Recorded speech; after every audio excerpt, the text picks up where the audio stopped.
Magandang gabi, Philippine Air Force, para sa ating weather update ngayong Tuesday 25 November 2025 at sa mga susunod pang mga araw. Para sa ating synoptic situation, ang binabantayan nating bagyo na si Tropical Depression Verbena ay huling natagpuan dito sa coastal water ng Cuyo, Palawan. Ito'y may lakas na hangin 55 kilometers per hour, malapit sa gitna at may pagbugso ng 70 kilometers per hour. Ito'y patuloy kumikilos pa westward at 25 kilometers per hour. Samantala, ang shearline naman ang nakakaapekto dito sa Metro Manila, Cordillera Administrative Region, Calabarzon, Central Luzon, Cagayan, Isabela, Quirino, at Nueva Vizcaya. Samantala, ang northeast monsoon naman ang nakakaapekto sa nalalabing bahagi ng Luzon. Para sa ating track and intensity forecast ni Tropical Depression Verbena, ito'y muling mag-intensify to tropical storm category bukas ng madaling araw at posibleng lalabas ng Philippine Area of Responsibility sa darating na Thursday ng madaling araw. Para naman sa tropical cyclone wind signal, nakataas ang signal number 1 dito sa Occidental Mindoro, Oriental Mindoro, Romblon, northern and central portion ng Palawan, Calamian, Cuyo, Cagayan Silio Island, at mainland Masbate.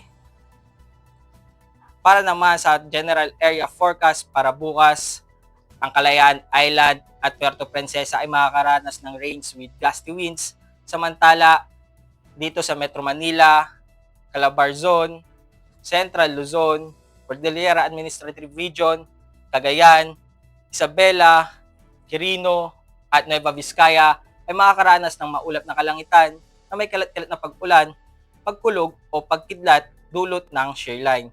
Samantala, ang nalalabing bahagi ng Luzon ay makakaranas ng bahagyang maulap hanggang sa maulap na kalangitan na may pulupulong pag-ulan, pagkulog at pagkidlat dulot ng northeast monsoon. At para naman dito sa Visayas at Mindanao ay makakaranas ng maulap na kalangitan na may kalat-kalat na pag-ulan, pagkulog o pagkidlat dulot ng localized thunderstorm.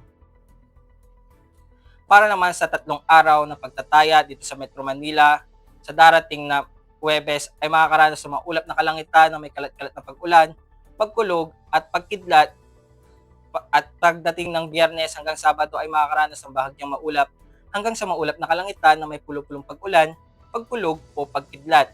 Pati na rin dito sa Cavite at Lipa. At para naman sa Angeles at Puerto Princesa, sa susunod na 2 araw ay makakaranas ng maulap na kalangitan na may kalat-kalat na pag-ulan, pagkulog o pagkidlat. At pagdating ng Sabado ay makakaranas ng bahagyang maulap hanggang sa maulap na kalangitan na may pulupulong pag-ulan, pagkulog o pagkidlat.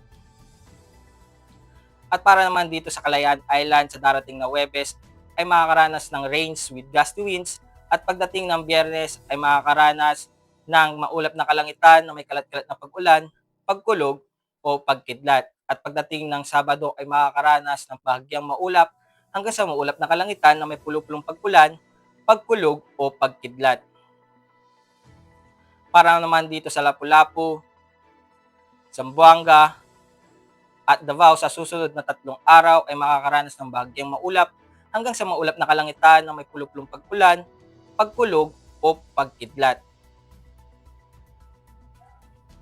Lulubog ang haring araw ng 17:24 at sisikat ito ng 06:02. For our moon illumination, we have 23% increasing. Para manatiling updated sa lagay at taya ng panahon, i-follow lamang ang Air Force Weather Center sa aming mga social media accounts. At yun lamang po ang weather update ngayong gabi. Sa ngalan ng aming commanding officer na si Colonel Alvin John Cugador, PAF GSC, ako po si Airman 2nd Class James Patrick C. Cases, Philippine Air Force, ang weather forecaster ng Air Force Weather Center. Muli, magandang gabi, Philippine Air Force.